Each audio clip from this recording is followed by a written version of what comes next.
Bonsoir mesdames et messieurs, merci à vous de nous rejoindre pour cette nouvelle édition de votre journal de 22 h. Voici les titres. Journée internationale de la jeunesse, la protection de l'environnement au cœur des rencontres de sensibilisation. Et en Indonésie, le bilan est en hausse concernant le fort séisme, 436 victimes dénombrées.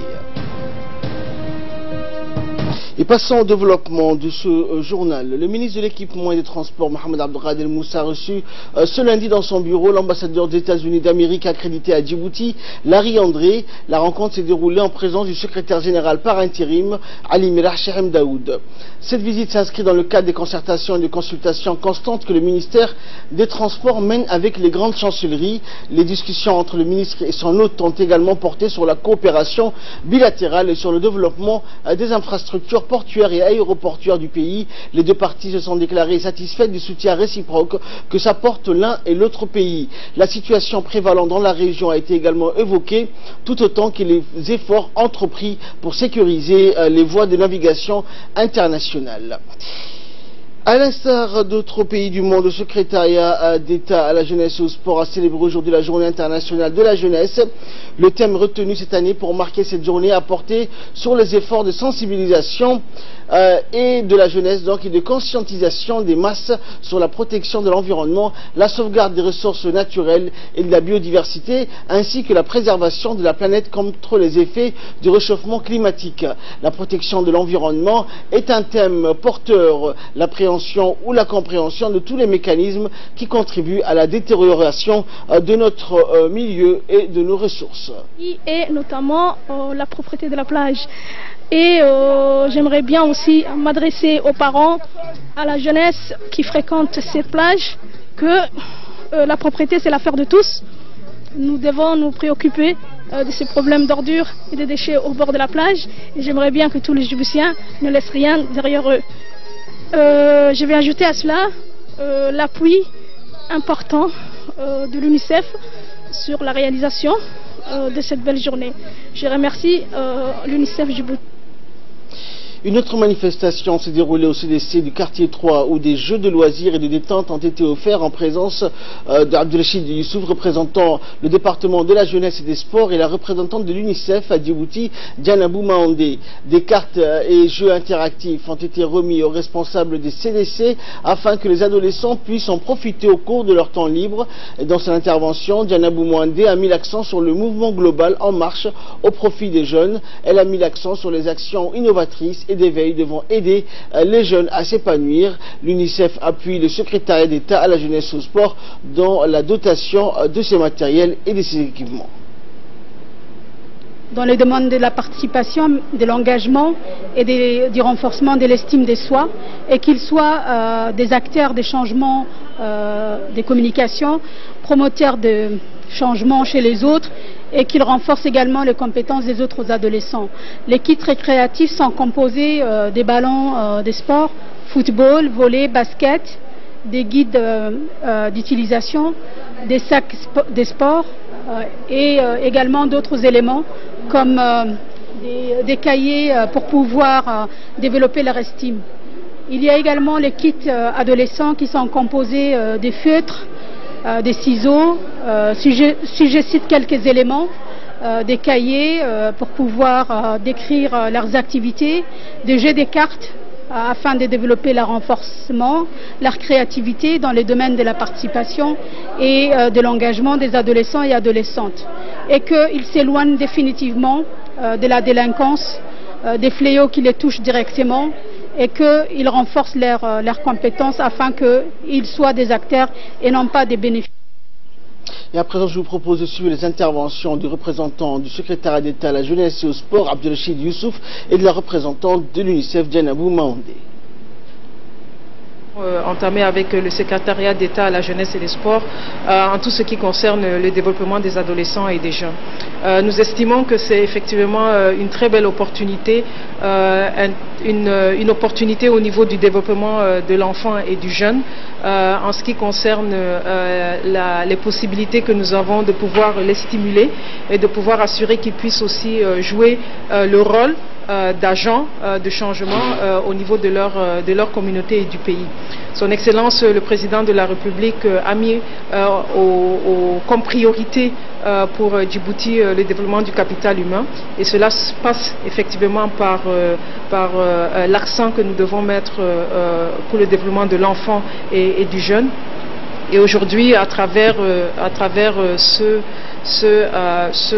don que nous mettons à la disposition du secrétariat d'État à la jeunesse et des sports et des différents CDC, c'est pour l'UNICEF aussi la contribution que nous donnons dans le cadre du développement des jeunes du pays.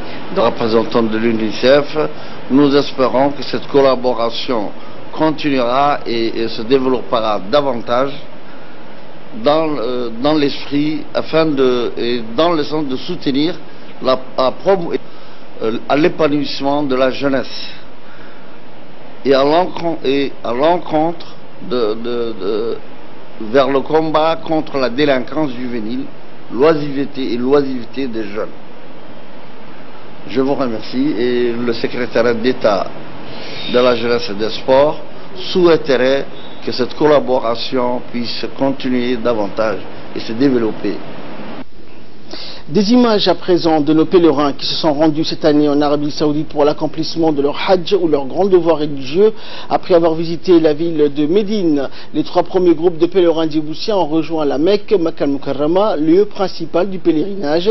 Ces 3 premiers groupes des pèlerins étaient guidés donc par le directeur général des Biawaf El Menour et le responsable du Hajj au consulat de Djibouti à Jeddah, Ousmane Farah, ainsi que le vice-consul. Les pèlerins ont été chaleureusement accueillis à leur arrivée donc à l'hôtel où ils vont résider durant leur séjour, et donc à la Mecque des chambres leur ont été désignées et un service de veille sanitaire a été mis en place, et donc l'accomplissement du Hajj se présente sous les meilleurs auspices.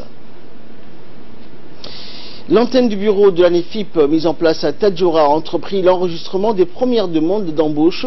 Selon le responsable de cette antenne, Abdallah Mohamed, les enregistrements des demandes d'emploi sur ordinateur où toutes les données donc sont mémorisées dans les fichiers spécifiant les qualifications, l'âge, les diplômes et autres expériences des récurrents ou personnes à la recherche d'un emploi. Le directeur général de l'ANIFIP, M. Hussein, s'est félicité donc du lancement des activités de l'antenne régionale de l'ANIFIP à Tadjoura, où une formation a été dispensée pour les jeunes.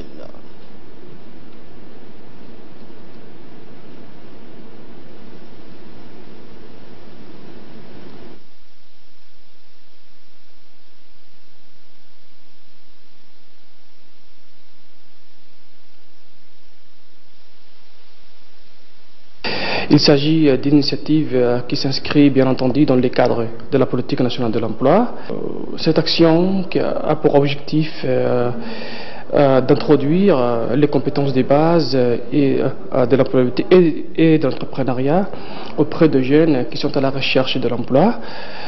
Les jeunes à l'issue de cette formation vont sortir renforcés et bien préparés face aux exigences du marché du travail. Nous remercions également les autorités locales, notamment les préfets et les conseillers régionaux des régions, qui ont pris toutes les dispositions nécessaires. Se déroule dans les bonnes conditions. Et le président du conseil régional de Tadjoura, Omar Hussein, et le préfet de Tadjoura, Abdelmalik Mohamed Banoïta, placent beaucoup d'espoir sur cette antenne pour offrir des opportunités de travail aux jeunes de la région. Le président de la République, en envoyant des agences dans les districts de l'intérieur, à ce que tous les ministères sectoriels soient représentés. Et dans ce cadre, l'ANIFIP est venue et s'est installée au sein du conseil régional. Je peux aujourd'hui dire, franchement, que le seul ministère sectoriel qui travaille en collaboration et qui fait un effort énorme au niveau de la base de données des chômeurs de la région du Tadjoura, c'est l'ANIFIP. Nous avons une très bonne collaboration avec l'ANIFIP et son ministère. Initiative relative à la politique de décentralisation du gouvernement, à savoir la mise en place d'une antenne de l'ANIFIP où il y a eu des jeunes qui ont été recrutés, à connaître exactement le nombre de chômeurs de la région des Tadjoura selon des critères bien établis, à savoir les qualifications qu'ils disposent, les diplômes qu'ils ont, s'ils sont qualifiés ou non qualifiés. Je vais m'adresser aux jeunes, ils se rendent massivement et s'enregistrent au niveau de ces bureaux. Et les responsables de la région de Tadjoura se mobilisent pour l'organisation de la 10e édition du tournoi interrégional dit de l'amitié. Il s'agit d'un événement biennal de rencontres sportives et de manifestations culturelles où des jeunes venant des 4 coins du pays, de Djibouti-Ville, d'Ali-Sabié, d'Arta, de Dikil et d'Obok, de Tadjoura se retrouvent à Adailou.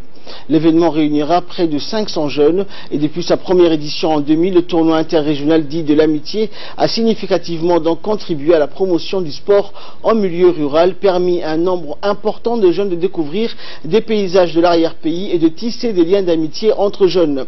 L'ONG EVA est l'organisme qui se trouve derrière cette initiative. Elle parvient à chaque fois à mobiliser et faire impliquer de nombreux acteurs, qu'il s'agisse de femmes, de cadres natifs de la région, des chefs coutumiers, mais aussi les autorités régionales, administratives et militaires, bien entendu, en les sensibilisant sur l'importance de ces rencontres. Le secrétaire d'État à la jeunesse et au sport s'implique également et suit de près l'évolution et les préparatifs de l'événement pour s'assurer du plein succès de ces retrouvailles. Et les activités sportives inscrites au programme de ces rencontres sont notamment le football, volleyball, athlétisme, pétanque, jeux d'échecs, lutte traditionnelle ainsi que les activités culturelles. Et de là, nous passons à l'actualité internationale et africaine, notamment avec Fardous Hussein. Bonsoir Fardous. Bonsoir. Alors, régional d'abord, au Kenya, le président Uhuru Kenyatta est en campagne contre la corruption. Bien, Ahmed, le résultat donc de cette rencontre pour lutter contre la corruption ont été fructueuses pour le président qui a mis tous les efforts possibles pour combattre ce fléau. Et au Mali, Ahmed, dans l'attente d'un résultat de l'élection présidentielle, les résultats du scrutin ne sont pas attendus avant 4 ou 5 jours. Le vainqueur du duel entre le président sortant Ibrahim Boubacar Keïta et son opposant Smelia Cissé entrera en fonction début septembre avec la lourde tâche de relancer l'accord de paix conclu en 2015 avec l'ex-rébellion à dominante Touareg dont l'application accumule les retards. Dimanche, jour du scrutin, les bureaux de vote n'ont pas connu une forte influence en raison d'une météo pluvieuse, des risques de violence ou encore le manque de suspense des opérations de dépouillement qui ont débuté dès la fermeture des bureaux de vote. L'élection déterminante pour l'avenir du Sahel a été émaillée de violences dont la plus grave a eu lieu au sud de Tombouctou où le président d'un bureau de vote a été tué par balle par des djihadistes présumés. Et en Turquie, Fardous annonce des mesures pour stopper la débâcle de la livre. En effet, la Turquie a annoncé aujourd'hui une série de mesures pour tenter d'enrayer la chute de sa monnaie. La livre turque s'effondre sur fond de tension avec les États-Unis et de défiance envers le président Recep Tayyip Erdogan. La Banque centrale de Turquie a notamment indiqué qu'elle fournirait toutes les liquidités dont les banques auront besoin, ajoutant qu'elle prendrait toutes les mesures nécessaires pour assurer la stabilité financière. Ces annonces surviennent après que la livre turque qui a perdu cette année plus de 40% de sa valeur face au dollar et à l'euro s'est effondrée vendredi, faisant souffler un vent de panique sur les marchés à travers le monde. Le président Recep Tayyip Erdogan a multiplié ces derniers jours des coups de menton en direction de Washington, mettant la crise monétaire sur le compte d'un complot politique américain et affirmant qu'Ankara cherchait de nouveaux marchés alliés. Adopter une attitude aussi hostile à l'encontre d'un allié au sein de l'OTAN n'a aucune explication, censée a déclaré le président turc qui s'est assez efforcé de rassurer le milieu économique dans son discours. Et Grande-Bretagne à présent, la Grande-Bretagne donc qui domine l'Euro d'athlétisme. Les championnats d'Europe d'athlétisme se sont terminés dimanche soir à Berlin.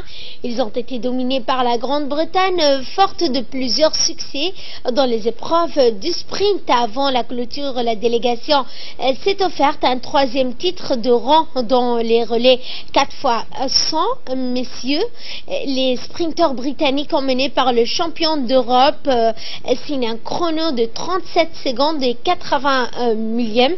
Il devance ainsi les Turcs et les Néerlandais, donc, et le Français Christophe Lemaître. Nejimi Vuko, la France échoue au pied de la boîte. Et chez les dames, ce sont encore les Britanniques qui sont sacrés. Après le 100 mètres, le 200 mètres, Dina Asher-Smith a décroché une 3e médaille d'or en dépassant ses 3 concurrentes dans le dernier relais. Le Portugal a remporté une 2e médaille d'or en extremis grâce à Nelson Évora dans le triple saut. L'ancien champion olympique et champion du monde rebondit haut de ses 34 ans. Il est à 17 mètres 10 au terme d'un concours de saut à la perche et de très haut vol. Le prodige suédois a remporté l'or seulement 18 ans en passant la barre de 6 mètres 5. Merci Fardous pour toutes ces précisions. Et nous donc clôturons cette édition avec cette page cinéma. Sera-t-il le premier acteur noir à incarner James Bond? Le Britannique Idris Elba a nourri donc la rumeur ce week-end avec un tweet plutôt explicite: mon nom est Elba, Idris Elba.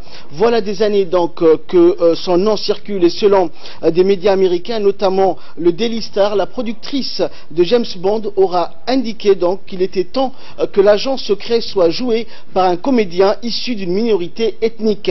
Une information qui n'a pas été confirmée, mais de nombreuses personnalités soutiennent la candidature d'Idris Elba. Je suis pour Idris, je le trouve brillant, je l'ai vu dans tous ses films et chacune de ses performances rend le film meilleur. Il rendra James Bond meilleur aussi, avait déclaré Matt Damon à son sujet. Le comédien d'origine sierra-léonaise et ghanéenne, révélé par la série The Wire, possède le profil parfait, un Golden Globe et des rôles marquants sur grand écran comme celui de Nelson Mandela. Il a donc toutes ses chances pour shipper le smoking de Daniel Craig au poste de 007 depuis 12 ans. Merci à vous de nous avoir suivis, c'est la fin de ce journal. Excellente soirée sur Télé Djibouti.